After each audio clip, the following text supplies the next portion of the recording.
Hey everyone, my name is Sargeant, and I want to welcome you to my 3D Basecamp recorded session of cities from scratch.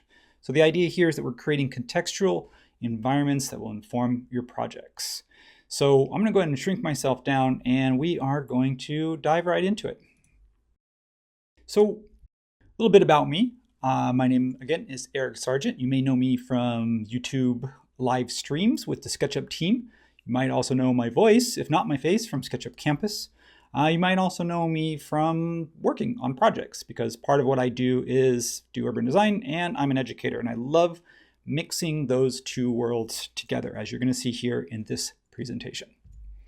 So I'm also a SketchUp evangelist, so pretty much everything I do starts or ends in SketchUp. For the most part, I have spent the last 20 years migrating all kinds of different workflows into SketchUp so that basically it's the binder or the glue that holds all these different things that I'm able to do together. It's kind of like a superpower. That's why I'm here presenting for 3D Basecamp. While I'm not in Las Vegas at the moment, it's what this session was presented for, and I get the honor or the ability to do this again for you at home. So for those that missed it.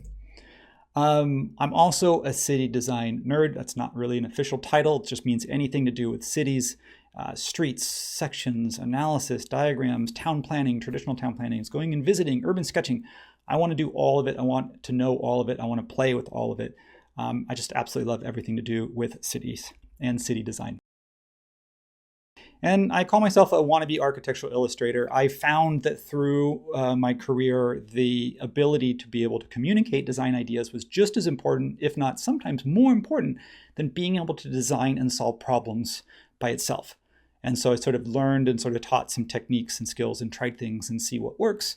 And again, I call it wannabe because I don't know, maybe someday I'll get there. But this idea, as it relates to this presentation, it's really important because as a designer, and as an illustrator, wherever you fall into the spectrum, this idea of bringing in contextual information to inform each part of that process is really important. So I'm going to use it. I'm going to show you today how I use it on several in several aspects of the urban design process.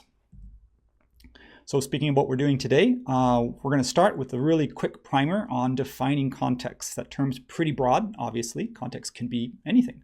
And so what I want to do is, for the sake of this presentation, just kind of tighten that up a little bit. The next thing I want to do is go into the process overview. So we'll look at, now that we know what context is and why it's important, let's look at how we get it and specifically what context types there are. So we're going to look at data sources. And then, of course, the big thing is how do we get that into SketchUp, especially if it's coming from a source where it's not traditionally meant to be brought into SketchUp. And again, we're going to touch on that and why I want to kind of break some of the rules with this presentation. And we're going to do this live. Now, I'm doing this pre-recorded, but I'm actually doing this live pre-recorded. I did this live in Las Vegas in 3D Basecamp in the conference room. So I'm going to do pretty much the same thing that I did with them. We're going to do it live, and I say it's risky because when you're working with city scale levels of data, you know, who knows what can go wrong, but definitely nothing ventured, nothing gained. Now, in the live session, we did do a Q&A. Can't do a Q&A with you here, but I would love to find out what you got out of the session. I would love to find out what I missed if you want to push back on what I'm proposing. Now, if this is posted to YouTube, there's going to be an opportunity to comment. So I'm going to basically encourage you now. Feel free to throw out any questions or resource links or anything that I can do. I will check those comments later, and I will keep that conversation going there. All right. So defining context, again, for the sake of cities from scratch, this being our theme, I want to look at context at several different scales and how it can inform our projects to make better decisions and then do better communication about why we made the decisions that we made. I'm going to give you just a really, really high level overview here. And when I think of context, the first thing I think of is location. It's location dependent. So there's no way to have a real project for the most part without a location. Unless you're working on modular construction, or maybe it's a theoretical thing, or you're testing something like prefab prototypes. For the most part, almost all of our projects are located in the real world and then therefore defined or constrained by that particular location. I'll give you an example in real estate. For those that know, if you've bought a home or sold a home or heard a friend buy a home, you probably heard this phrase, location, location, location, right? Because if you take two different houses and they might be exactly the same, they could be spec'd identical, and put them in two different parts of town, and they will be completely different price points. It might be double. And the reason why is because you have things like views, traffic, school districts. Is it walkable or not? Are there trees or not? Is it shaded? All kinds of things contribute to basically the value of your house based on its location. So again, this is just a really simplistic example of how two of the exact same product can have wildly different values, literally based on which side of the town they're located. So again, when I think of, since I'm not in real estate, I'm in urban design and I'm in education. So I don't think of location like they do when they sell houses. I think of context, context, context. No matter what phase of the project I'm in, I'm bringing this phrase in to the conversation, even when I'm not asked to, because it's just, I think, the right thing to do. So again, defining context a little bit further. We've only got an hour together, so we can only do so much together. So I like to think of, for me, is to look at this idea of what I call bookending. So bookending means that I put a lot of emphasis on the front end. So where the context and why is it important before a project gets started? So it's analysis stuff, site analysis, again, context analysis, what's informing some of the decisions that are going to be driven during the middle phase, which is why it's bigger. It's the books, because what most of us do is spend most of our time in this middle phase, which is the design phase. And so the design, unfortunately, well, not unfortunately, but for this conversation, it varies. So different scales at different projects, different solutions, different teams, different budgets. So we can't really touch on how context informs design so much, because we're going to stay a little bit higher level. But what we can do is come back. And that's why I call it bookending, because we want to remember that context can be used in the front to inform our decisions, and it can be used on the back to communicate them. So whether that's analysis diagramming, that's a hand sketch to show how the project will look in context when it's built out, or it could be, again, cutting sections. There's all kinds of things we can do from the communication standpoint so that we are really clear, and our clients and our team and whoever, the end user, is really clear on why we made the decisions that we made. And that's basically the value of this process, is that really clear communication. And ultimately, it means, I hope, and in my experience, it means quicker sign off. They're with you and they're like, yep, I get it, let's go. So context scales. We can go as big and as far out as we want, or we can go as micro, tight, and detailed as we want. So I think of this as from the region all the way to the site, and we want to explore pretty much everything in between today. So an example of a project that I worked on that had a regional scale, and again, you might be saying, why would you do this in SketchUp? But we'll get to that. Maybe you don't want to, but I'm throwing the idea out there that you can, and there's some value, so stay with me. This is a project that was in downtown LA, centrally located, transit-oriented community, essentially, and it was a proposal to basically say, hey, how does this project kind of capitalize on its location as a transit-oriented community, and what sort of values and then therefore decisions might we factor in to the planning process or the proposal process at this early stage. You can see in this case, if you count the rail lines, I'm not going to count them, but you can count the counties, 1, 2, 3, 4, 5 counties. Transportation all runs basically within just a few blocks of this property. So this is a story about regional connection, and you can tell that from this very simple diagram. As we drill down to a little bit more detail, we've sort of established that we're in downtown LA. So now let's look at downtown LA. We've gotten off the train, for example. We've got bike sheds, walk sheds. We've got transit station, sort of the half mile, what we might call a capture zone. And metro stations, landmarks. Again, the landmark in this case being the river, not necessarily being buildings, because we're still at a very high level. And as we get even closer now, we're a little bit tighter. We're in what's called the district, what I call the district scale.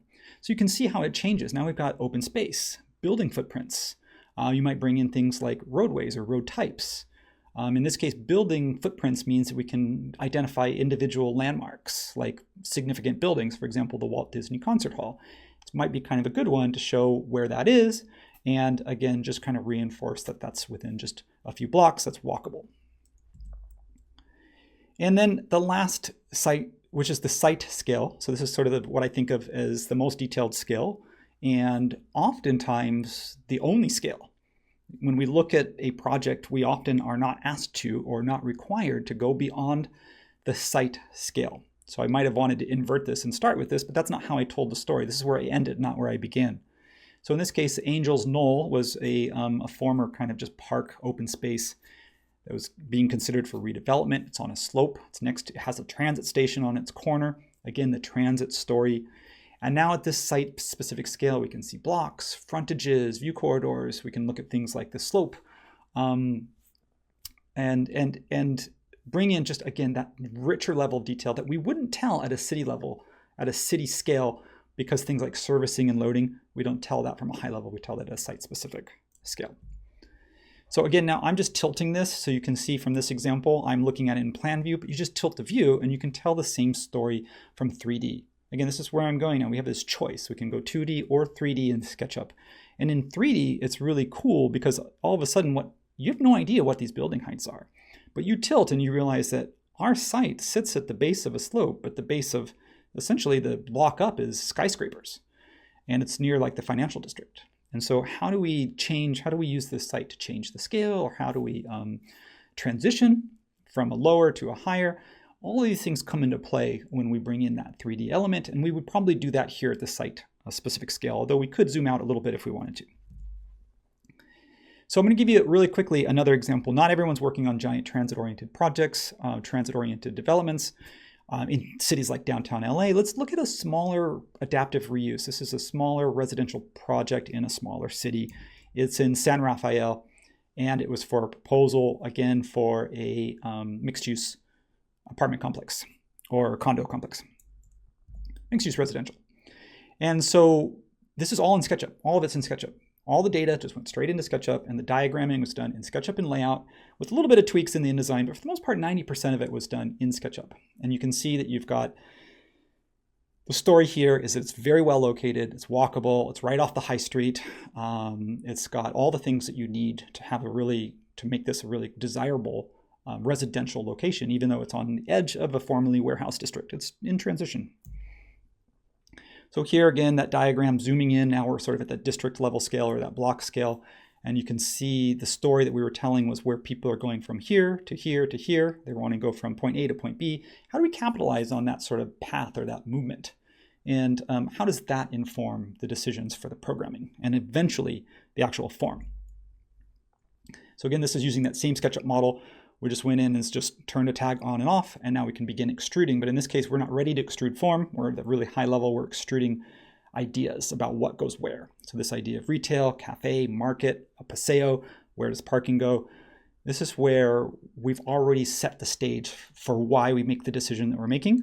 And then we'll work with the architecture team and basically say, this is what we're going to do from a planning standpoint. And now it's going to be our time. We'll move on and to give it form from there. And lastly, I won't go into that level of detail for this one, but you can see this idea of replicatability or repeatability. So it might be a little bit difficult at first if you're figuring this out and you're converting files and you're layering, stacking things. But once you've done this one time, you'll really quickly realize that, oh, I just need to do it that same way. I'll just do it that same way and I can get the same result. It's really cool to put this hard work in and play and experiment and find something that works for you and your style and your projects. And then as soon as you are happy and the client's happy, I mean, they liked that last one so much, we just literally just repeated it for another project.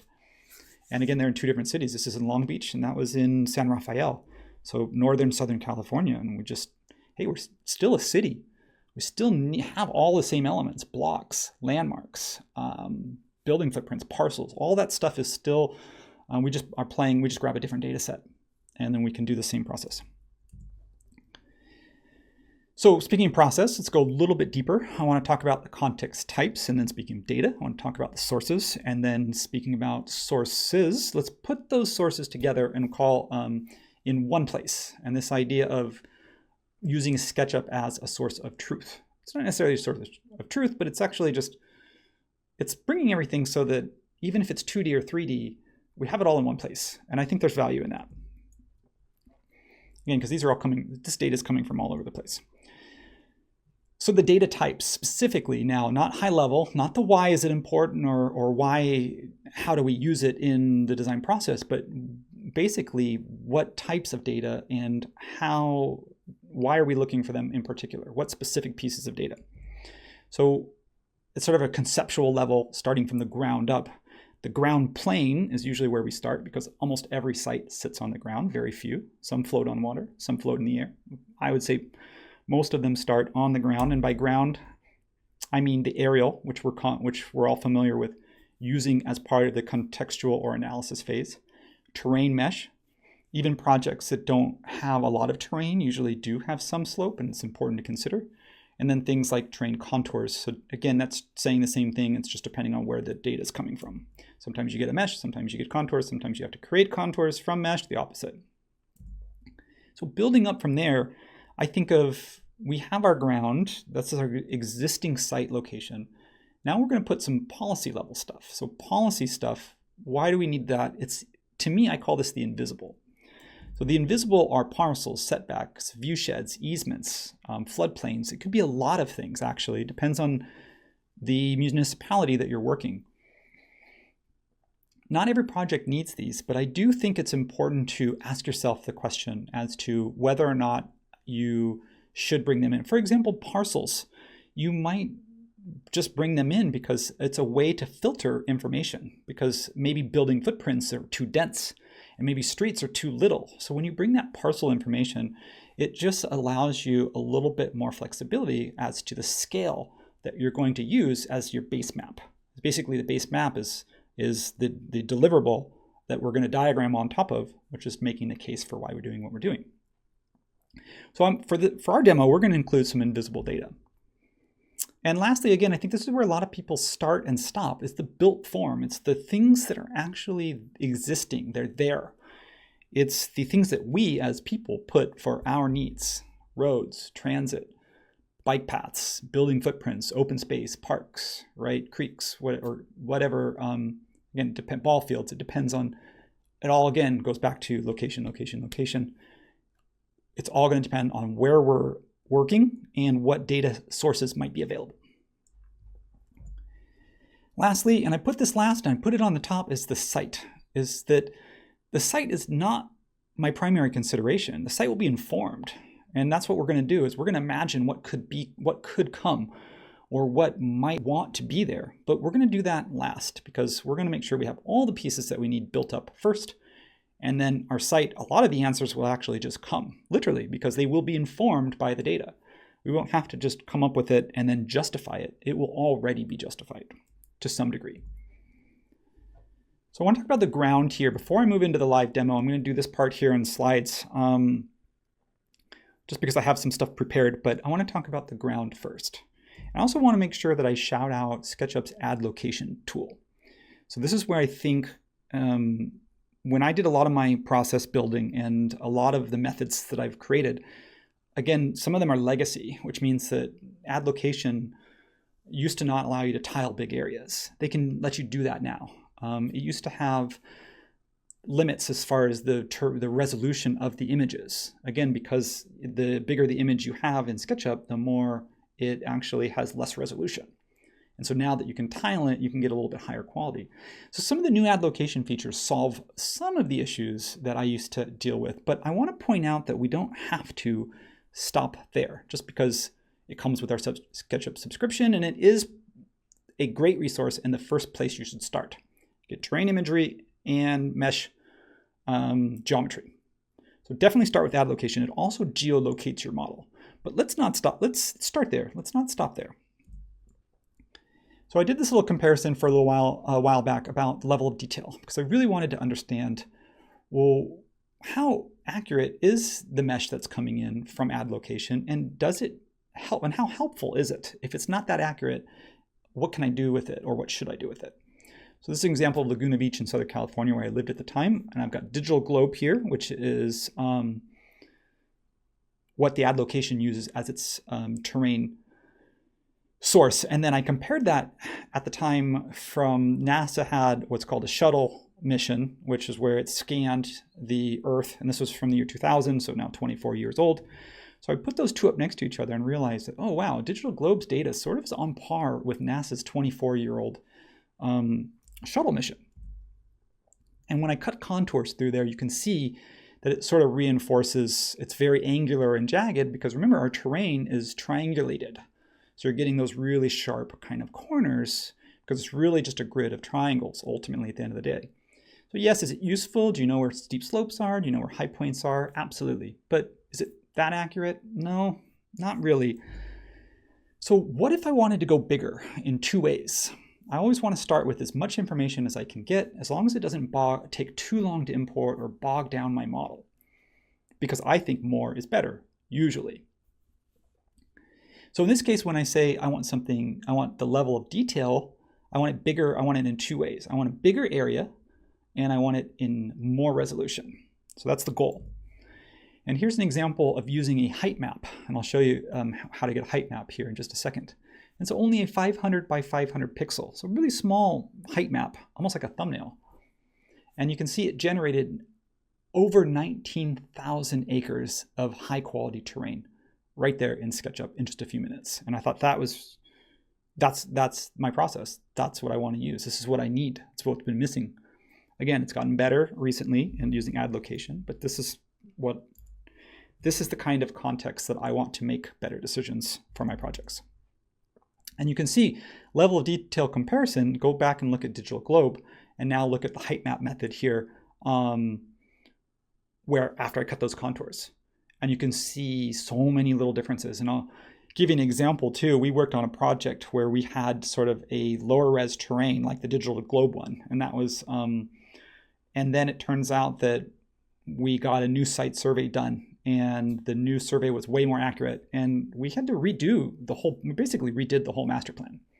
And the reason why was because we were using sort of bad data to begin with, and we probably shouldn't have done a master plan on it, but it was just kind of a test fit to see what we could do. And the reality is I mean, if you had the difference between the two, it will absolutely change how you would approach the design. So where can you get it? You can check out Tangram Height Mapper. It's a great open source resource. I used to have a paid version plugin that I would use for Photoshop in order to be able to get those. And now I found this and I said, yeah, go do that. Now everyone can do that. You don't need to buy that plugin. So you grab a height map. Again, scale it down. Don't go bigger than 500 by 500. Pro tip. And then bring it in using a free extension called Bitmap2Mesh from TomTom. Thank you, TomTom. And then what you can do, sorry, I went the wrong way. And what you can do is you can go, it basically interpolates. So white is up, black is down. It's a height map becomes terrain map. So basically rastered pixels become terrain triangulated mesh or quad mesh. I think it's triangulated. And so you can see again, white is high and black is low. In this case, it's up against the ocean, so that should be flat on that side. And then there it is with the texture turned off. And here it is with hidden geometry turned on. So you can just see how dense that mesh is. Now, again, you have to be careful because you don't want to bring more information than you need, because more information could potentially slow things down.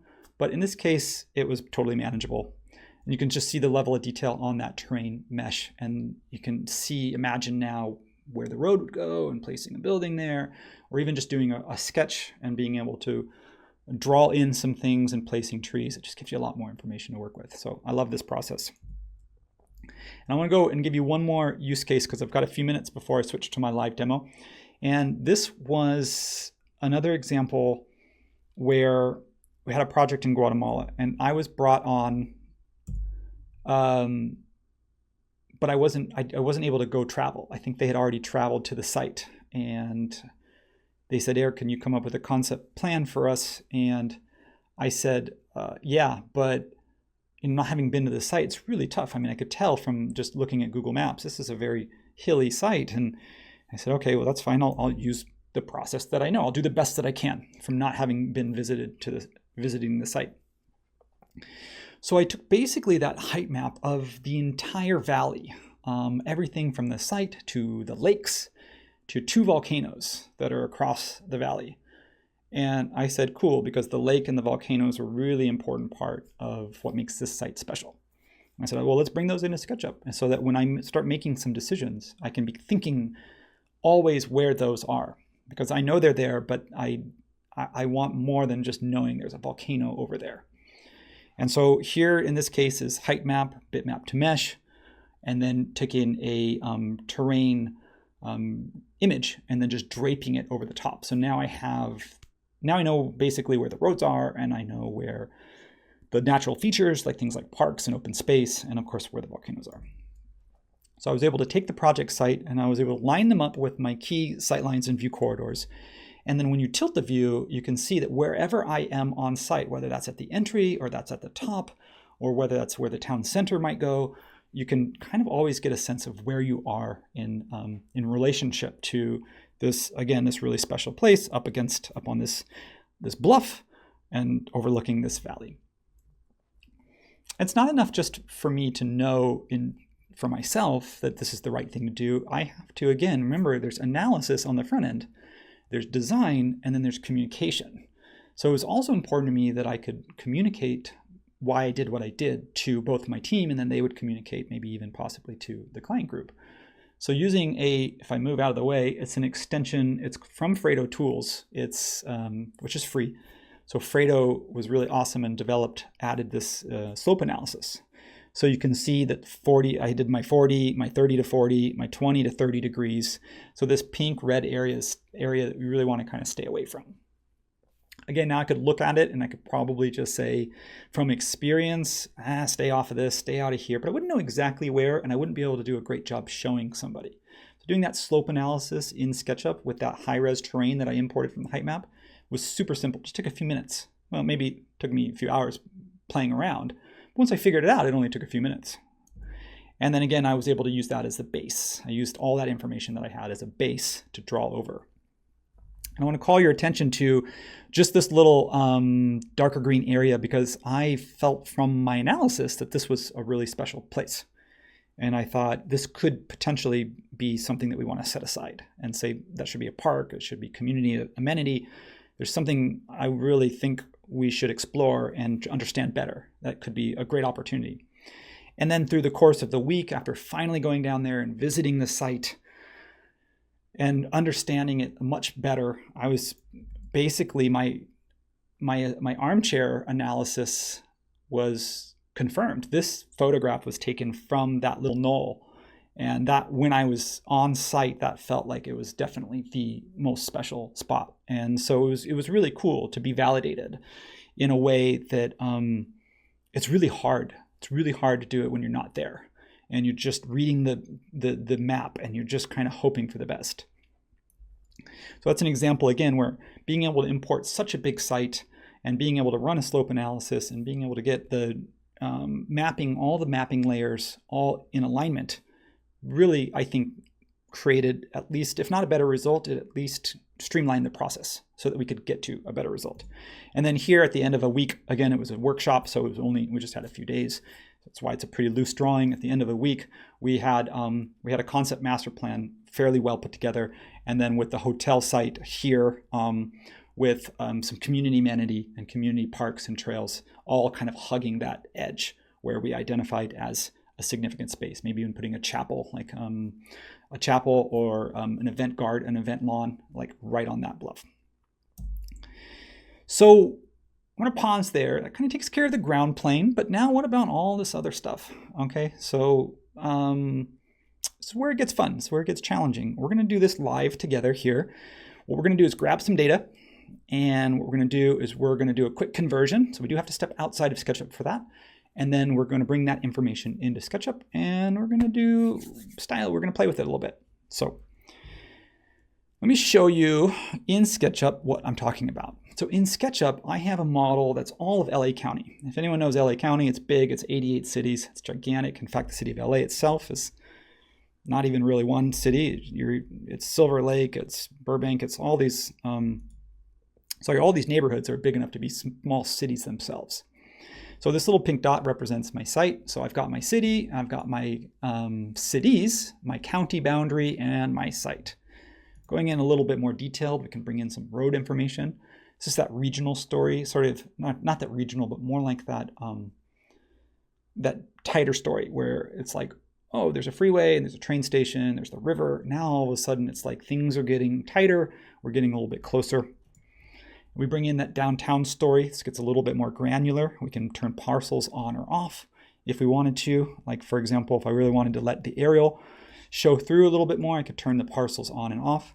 We can also come in and play with things like roads and building footprints. So again, like I said in the introduction, we've got quite a bit of control about the level of detail we want to show, even at this high level, or especially at this high level.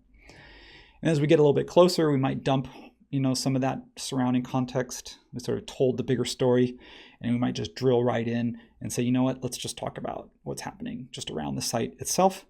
And again, throwing a walk circle in there just sort of re-emphasizes some of the things that sort of fall within that walkable zone.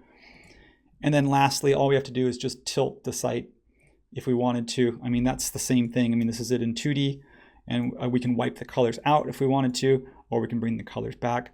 And then all we have to do is just tilt that. You can see if I tilt it like this, it might look a little weird because I'm in 2D, I can play with layering. And then, but if I go to the 3D, I might hide some of those layers so that I have just the 3D information.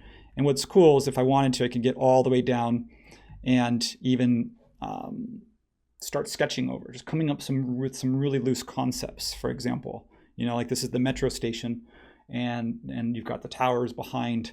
And so here we go, just in one file, I can go all the way from that regional scale to the site-specific scale. So let's do that. I'm gonna open up a new blank one. There I am.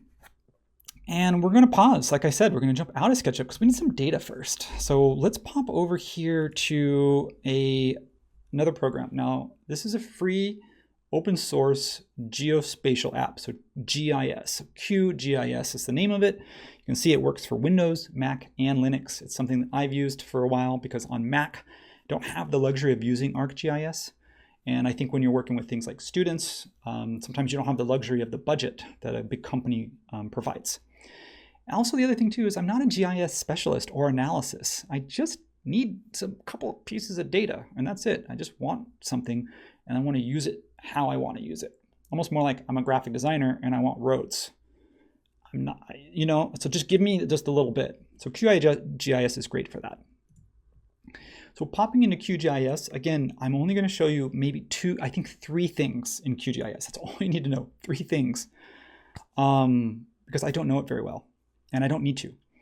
So one thing we need data. So the first thing is we need to make sure that we get some data. So for example, you can go to a city's website and find a lot of cities they're more and more open with their data, and some cities are better than others. So I'm going to grab in LA, for example, I'm going to grab what's called a county boundary. And if you go look for their GIS data, you'll get it in what's called a shapefile.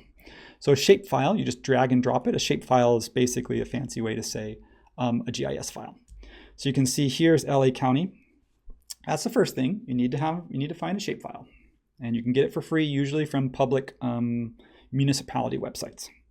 Or you can send them an email and just ask for it. Sometimes it's free, but they don't make it available to download. And then if you click on the boundary, if you click on the layer, so you can see it says county here above my head. And you don't have to do this, but I like to just kind of change the simple fill to a simple line. And the reason why is because it just helps me see the information better. So I just kind of get rid of that fill and just knock it out. So I click OK, and you can see now I have just the boundary, and that's perfect. So I'm going to do that same step again. I'm just going to do that a few times. And let's see, for example, I want to switch to cities. So I grabbed the cities file. And you can see there it is. It's a slightly different color. I'm not worried about the color being different. I'm just worried about whether the fill is showing and if I don't want to show the fill to show. So for example, let's just do this. Let's pretend like we want one big map here. Let's start simple. Let's start with this big story, the county story and the city story. So I showed you 2 things you need to know in QGIS. The third thing you need to know is just exporting to DXF. So I'm going to come up here. I'm going to go Project, DXF Export. And I'm going to save it to make sure I'm on my desktop. We're going to call this county cities and save. And the only thing you want to do is you want to double check here where it says, actually it's not really important right now because I'm exporting everything, but I'm going to point this out. We're going to do this again. And this is a feature, this is a setting where it says export features intersecting the current map extent. It's an important one to have checked because, for example, if we want to just get just downtown, we maybe don't want every single building of the entire county. It might bog down our file. Right now we're okay because we only have a little bit of information. So that's going to take a second. Should have only taken a second. So once that's exported, let's go pop over here into SketchUp, and I'm just going to drag that in, and it's going to ask me a few options. I'm going to make sure to choose Preserve Drawing Origin, and that way it will hopefully, when I do this, because I'm going to do this in multiple exports, it'll remember. So let's let that import. Shouldn't take very long. Again, depends on your data set. I'm going to click Close. And I'm going to hit parallel projection and 1. So I'm looking in plan view, and there we go. We've got our cities and we have our county. So now let's go do this one more time. I'm going to do this at a little bit of a tighter scale. So now that we have our city, I can drill into what I think is downtown LA. And we are going to pull in a little bit of more information, but we're going to go slightly, we're going to focus more on like that downtown core. So what will help us get there is probably starting with roads. So roads, you can see here, if I sort of zoom out, yeah, that's probably more information than we need. But if I kind of stay zoomed in pretty tight, I can see if I can get a zone that's a little bit more centralized to our area of study. So let's go grab a couple more data sets that I downloaded. I've got parcels here. So parcels are property lines.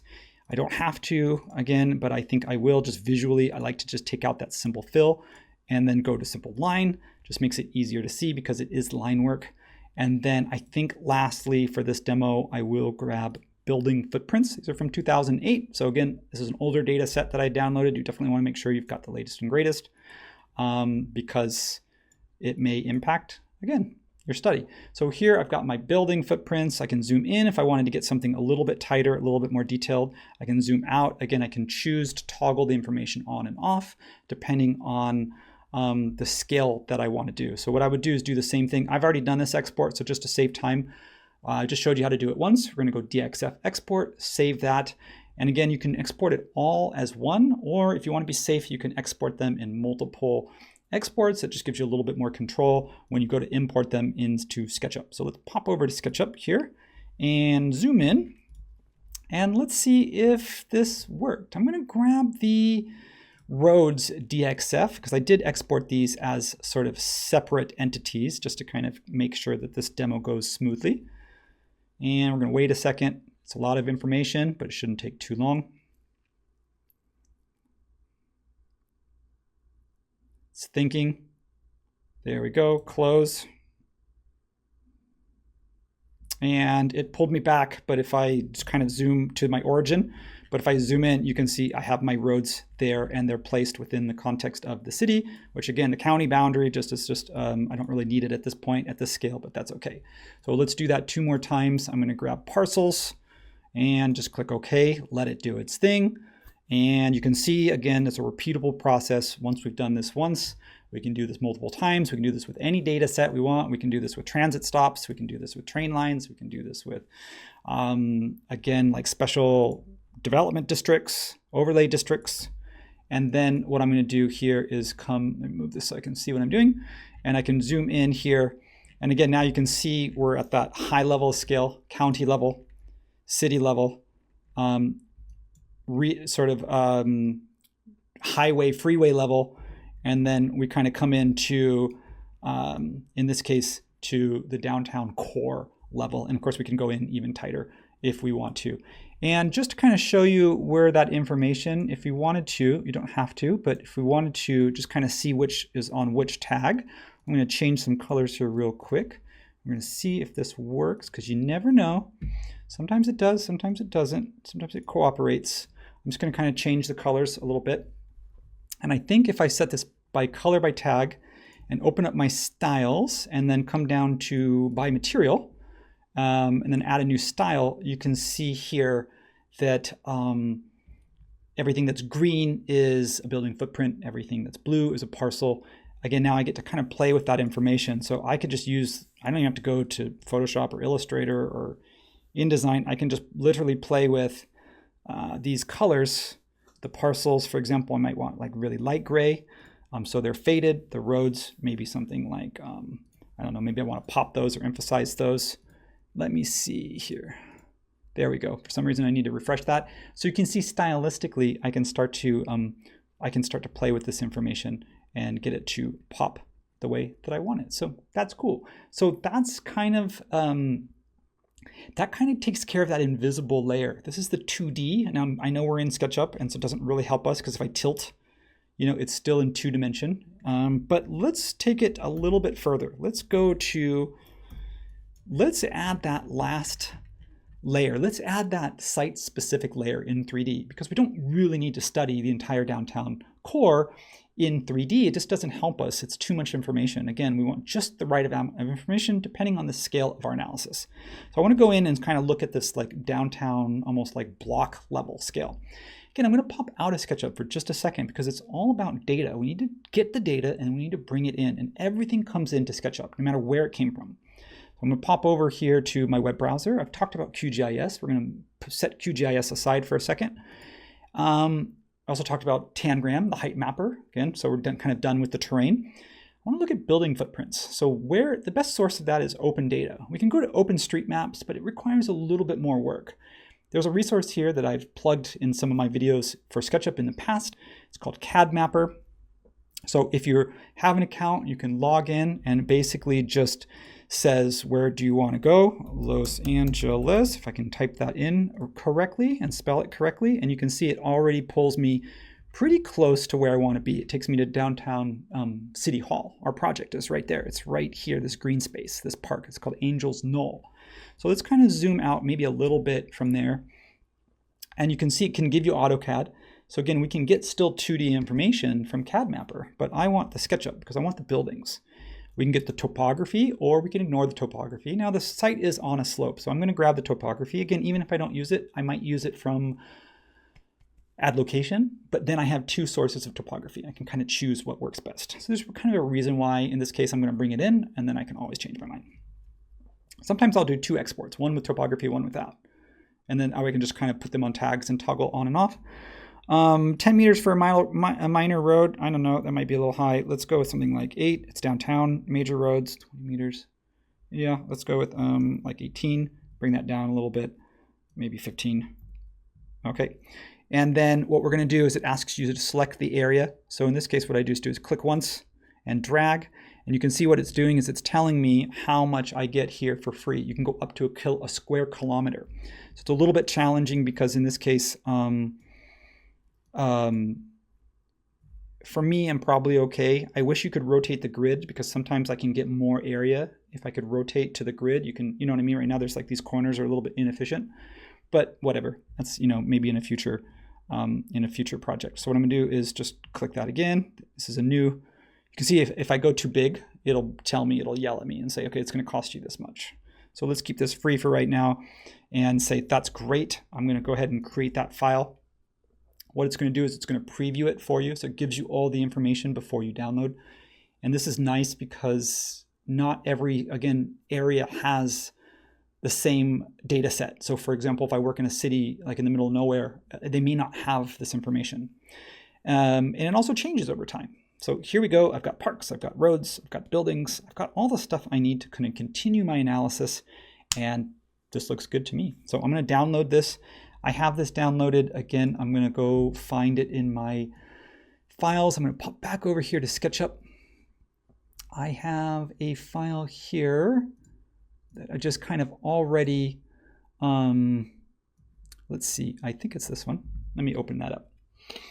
You can see, so what it does is it gives you, again, it gives you buildings. If I tilt it, it does not give you that walk circle.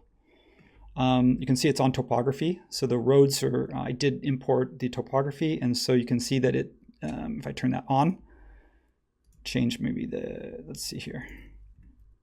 You can see there it is. I don't have a color on it because I like actually it being white, but if I turn my hidden geometry on, you can see my topography's there, my buildings are there. It's all that information is there. My parks are there. If I turn my topography off, you can see I have my site. It's a hole because if you look at it in plan view, I want to be able to see that. So that's cool. What I would do here is just basically make sure all of the things that I want. If I want the topography, I may have to unlock. Oh, that's a location snapshot. Yeah, let's just leave the topography off right now. I'm going to group everything. I'm going to copy it. I'm going to come over here and I am going to place this. I'm going to paste it in place. I've got a scale bust. That's my fault. When I imported, when I imported my CAD information, I didn't check the scale. And so when I measured it, I was like, oh, look, that looks right. But no, that's not right. This is why you rehearse many, many, many, many times. So this is not what I would do. Instead, what I would do, I would re-import, but you can see for sake of time, I'm just going to go ahead and scale this down. And you can see now, if I turn my color by tag off, I have, again, if I turn the camera angle off, I have another piece of information. I have my 3D piece of information that I can just kind of drop in where it belongs. And again, if depending on how you use this, the way I set up the demo in the beginning is that we can float some of the information above. So for example, if you have 2D on a flat plane and you have your 3D on terrain, well, we can just always lift the parcels above because again, parcels don't exist. It's part of the invisible layer. So if I don't need to see the parcels in a 3D view, then I can just, again, if I'm only using it in the plan view in SketchUp, you can stack and layer them however you want. So here, set the camera to parallel projection, go to layer 1, and then drill down into as much or as little detail as you want. So I'm going to pause there because again, I think we could do a lot from here. Now we have information, we can cut sections, we can run slope analysis, shadow studies. We can, again, put our walk circles or even maybe do a view shed, view cones. There's a lot of stuff we can do once we have this level of information, and you can see that this was all free. It all came from open source data, and it all just took a moment to translate before it went into SketchUp and then was stacked on top. And if I didn't do that scale mistake when I imported the DXF, everything would have dropped right into place, and I wouldn't feel quite so stupid because I have done this a million times and I know exactly how to do it, and I missed that step. But at the same time, it does go to show you that once you've done it and you know the process, then you know what to look out for. You know not to make that mistake because you saw me do it. So what I'm going to do is pop over here to wrap up. Done with CAD Mapper, done with QGIS. And I just want to pop right here for an ending slide. I want to kind of leave off where we started, which is this idea that whether you are doing analysis on a front end to inform the design, the bookend process, or whether you're going to use it for something like diagramming or a rendering, in which case you want to visualize your site in context. So the design's already been done, and now you want to show how it's going to look and how it's going to fit in sort of to the neighborhood, to the district. Now we have that ability. Again, we can just toggle that information on and off. We can zoom in and out. We can go big or we can go small, depending on the scale that's important to us. We can go 2D, we can go 3D. We have this ability in just one model with just a little bit of thought and just a little bit of data gathering. We can now do pretty much anything we want. And that's really the story that I want to leave you with. That's the message I want to leave you with. The power of bringing all this stuff into SketchUp and centralizing it so that no matter what you need it for, it's there at your fingertips when you're ready. So I'm going to pause there. I'm actually going to stop there. I'm going to see if I have a thank you slide. I do. I've got an email. Feel free to use it. You can find me on the SketchUp community. That's at Eric S. You can also check out some of my previous work at learn.sketchup.com, which is SketchUp Campus, if you want to learn more about your skills. And I'm going to say thank you for joining me, for letting me share some of my tips with you. And if I missed you, if you're watching this recorded and I couldn't catch you at Basecamp Live, well, hopefully there'll be a Basecamp in 2 years and we'll catch you then. Thank you. See you soon.